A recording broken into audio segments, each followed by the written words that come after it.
श्री कृष्णाय वयं नुमः। आचार्य चरणपाद कमलभ्यो नमः।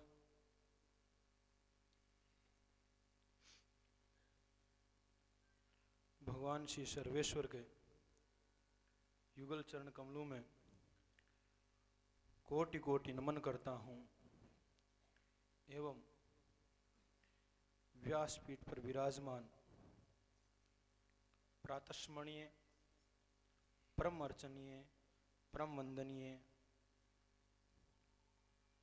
हम सबके प्राणाधार श्री युवाचार्य जी महाराज के दिव्य युगल चरण कमलों में साष्टांग कोटि कोटि नमन करता हूँ। मंच पर विराजमान सभी संतों को विद्वानों को नमन करता हूँ एवं माताओं बहनों रसिकजनों भावुकजनों भक्तजनों सत्संग प्रेमियों आप सबके हृदय के अंदर भगवान श्री सर्वेश्वर की प्रतिमूर्ति देखते हुए आप सबको नमन करता हूँ।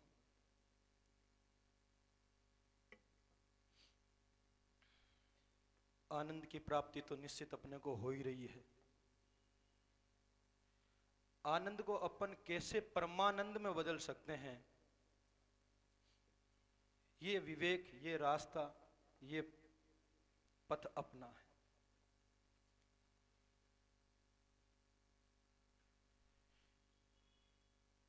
ईश्वर कण कण में व्याप्त है, ये श्रुतियां वेद ग्रंथ महापुरुषों के द्वारा अपन सुनते आए हैं। ईश्वर का सभी को साक्षात्कार होता है, ये भी हम सुनते आए हैं। भगवान की प्राप्ति तो रावण को भी हुई थी, कंस को भी हुई थी, शिशुपाल को भी हुई थी।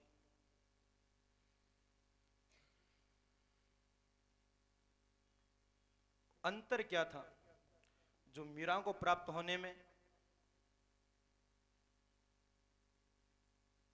कर्मा को प्राप्त होने में, वो सूरदास को प्राप्त होने में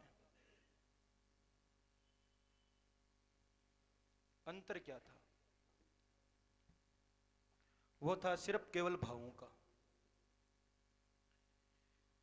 जिस महाराज का विषय जो गोपी गीत अपन आचार्य श्री के श्रीमुख से श्रवण कर रहे हैं, उसका स्पष्ट भाव यही है कि अपने भाव गोपी बने।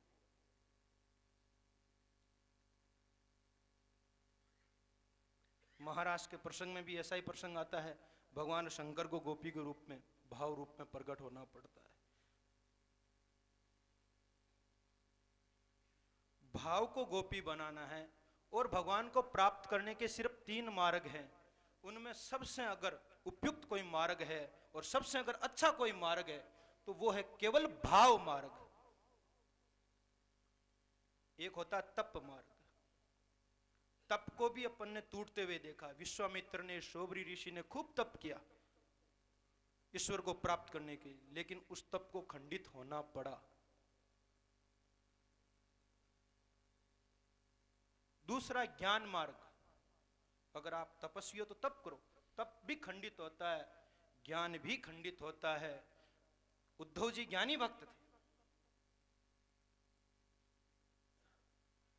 लेकिन भगवान ने उन्होंने कहा आप भाव भक्ति को उपदेश देने के लिए, भाव भक्ति को सुनने के लिए, भाव भक्ति को अपने हृदय में, उनके हृदय में प्रकट करने के लिए गोपियों के समीप भेजा। गोपियों के केवल भाव थे, किसी भी प्रकार से अपने को कृष्ण प्राप्ति हो, ये भाव अपने बने हुए रहे। आप क्या करते हो, क्या नहीं करते हो, कैसे रहते हो, क्या खाते हो, क्या पीते हो, कैसे संबंध है, इन सारी बातों से कोई लेना देना नहीं है। आपके भाव कृष्ण में है कि नहीं, आपके भाव गोपी बने या नहीं बने, इसका मूल्यांकन आप लोगों को करना चाहिए। और सबसे बड़ी अगर कहीं कमी आती है तो अपने भावों में ही आती है। किसी भी कार्य से देख लो, किसी भी कर्म से देख लो, जहां अपनी भावनाओं में कुछ कमी होगी उस कार्य की कभी भी संपूर्णता नहीं होती है। किसी भी कार्य को बचपन से लेकर जब अपन स्कूल में पढ़ने लगते हैं तब से लेकर अपने कार्य क्षेत्र तक, कर्म क्षेत्र तक, हर जगह अपने को भाव बांध के रखता है। पढ़ने में अगर मन नहीं है, भाव नहीं है, तो बच्चा निश्चित फेल होता है। व्यापार में खूब पैसा लगा दिया लेकिन आपका व्यापार करने का भाव नहीं है, मन नहीं है, तो व्यापार में आप असफल हैं। तो ईश्वर भक्ति के अंदर भी भाव की ही प्रधानता है। ये जो गोपी गीत है भाव का ही रस है। गोपियों का भाव है कि हमें सिर्फ श्री कृष्ण की प्राप्ति हो। और ऐसे भावों को, सुमधुर भावों को अपने को अगर आचार्यों के द्वारा सुनने को मिले, इससे बड़ा सौभाग्य हो भी नहीं सकता। परम सौभाग्यशाली हैं अपन सब। और सबसे बड़ा ये महीना, माघ महीना,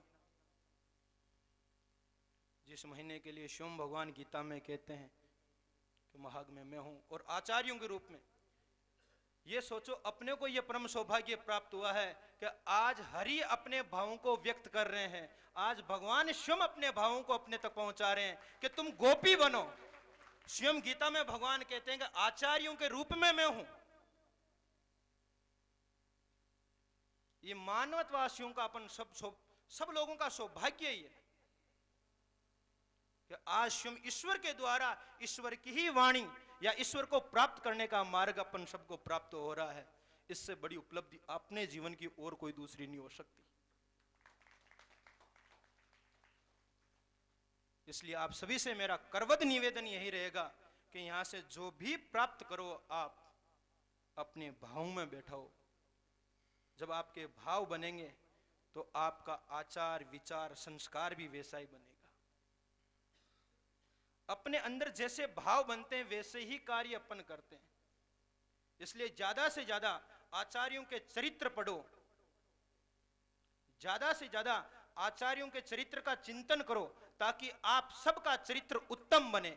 आज जो चलचित्र के द्वारा अपने भाव में परिवर्तन आया है, केवल चलचित्र के माध्यम से अपने भाव बदले हैं। अब आचार्यों का चरित्र चिंतन आप अपने भाव में लाओ, आपका चरित्र भी सुधरेगा, आपका जीवन भी सुधरेगा और आने वाली जो आपकी पीढ़ियां हैं वो भी सुधरी हुई रहेगी। इन्हीं भावों के साथ अपने भावों को विराम देते हैं।